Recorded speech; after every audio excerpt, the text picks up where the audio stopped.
Right. So the second thing that I probably would recommend you do is narrow down your audience. I mean, that's looking at the US, 30 to 60. Anyone interested in a pet store? It's massive. So I don't know how you could narrow them down. Whether that be um, what is it? Leverage pets. Whether you run ads to people like specific pets. I don't know if you got any products that are like cat orientated or dog orientated, that sort of thing. So you can then nail down or drill down. Sure thing. Drill down the audience size because anything over. So if you're looking at the US, I'd say anything between like 2 and 5 million is probably good.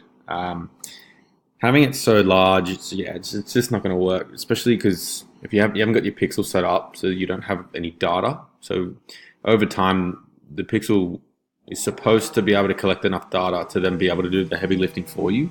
So you can just run an ad, pretty generic, pretty broad ad, and the pixel has enough data collected from all previous transactions and previous purchases. That sort of shit that will just allow like it's smart enough to know who's going to be the best converting person based on your objective, which is purchases.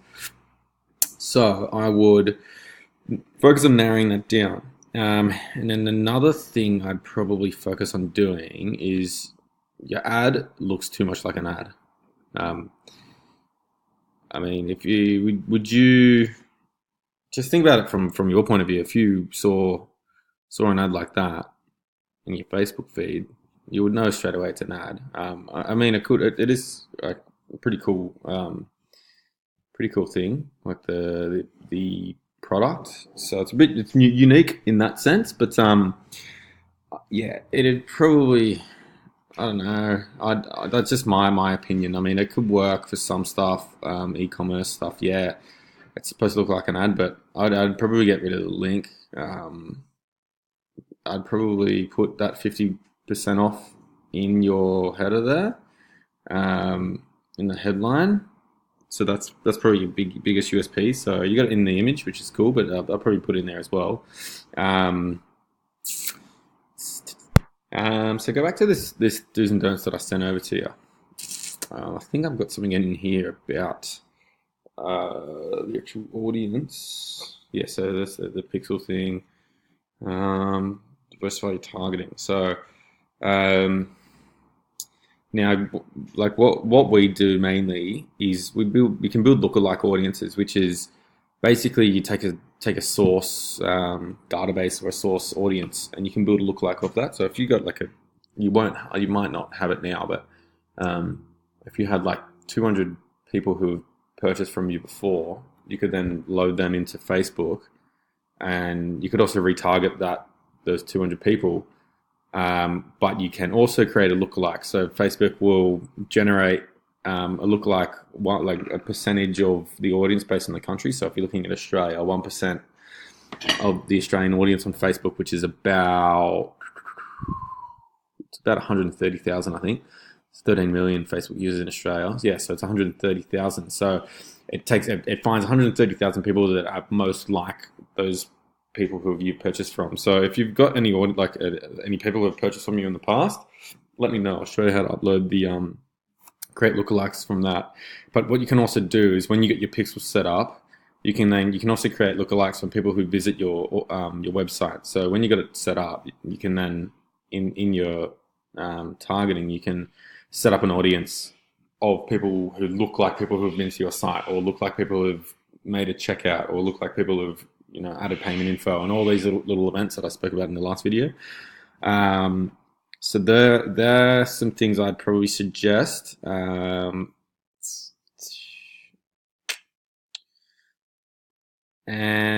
when you're running your copy, I said it looks too much like an ad. I mean, people these days, maybe an ad like that would have worked, like 15 years ago, 10 years ago, unless it's super, super, super targeted to a very specific audience that you already know are going to purchase from you. So you could probably run that ad there to if you collect data and you've got a list of people that have purchased from your website 3 times or more, you could then run this ad to them. That'd probably work with them. But to just someone who doesn't even know what Lavish Pets is, they don't know your brand, they don't know the website at all. It's too salesy. It's too ad looking. So try using try to take on this page here. So use the sub formula. So provide scarcity, urgency, and proof. So try to include those 3. It might be a bit hard to do all of them, but try your best just to mix it up a bit.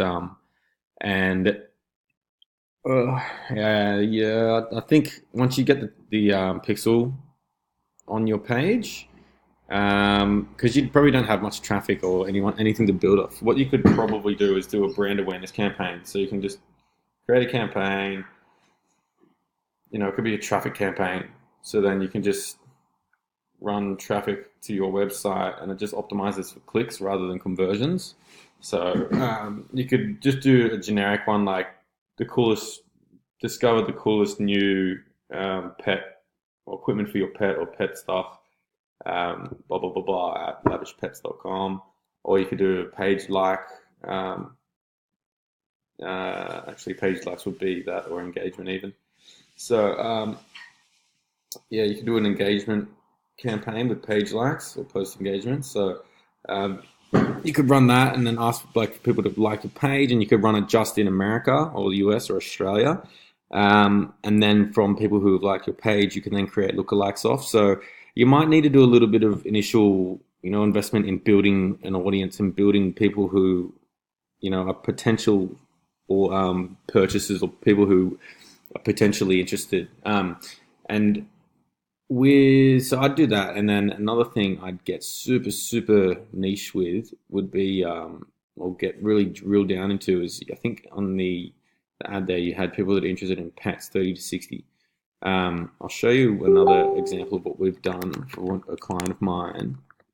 So Supercharge is, I don't know if you're familiar with biohacking. So biohacking is it's like life hacks, but for your health and energy and that sort of thing. So this campaign, we've been running this for just nearly a year now, and we've had, in the last 7 days, we've had over nearly 1,000 people leads come into this. So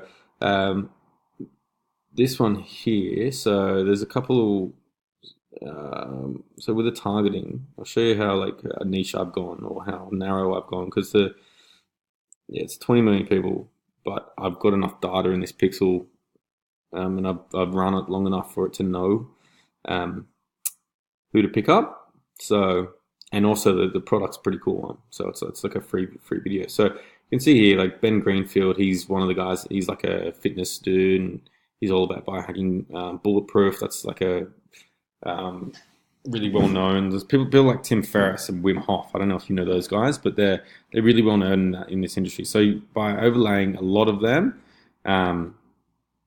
it's a bit more niche, and it's a bit more, it'll just drill down a little bit more. So I don't know, you could do an ad maybe for dogs, and then just promoting any dog accessories and toys on here, and then you could just target people who are interested in dogs, interested in German Shepherds, in Chihuahuas, in all the different breeds of dogs. And I don't know if there's any celebrity vets over in the States that are pretty big and well known. You could target those guys, or people who people look for people who are in this industry already, who are vets, or who are big names, or even books. Books is another good one. So maybe not for pets, but books or movies is another big thing. You could target books and movies that are related to your industry and your niche. So just have a little think, write some down, and yeah, give it another crack. But let me know how you go with that, man. And hopefully it all works out for you, man. And if you want me to try to run some stuff for you, I'd be happy to try and test the waters, and we can try a couple of different things. But yeah, let me know how you go, bro.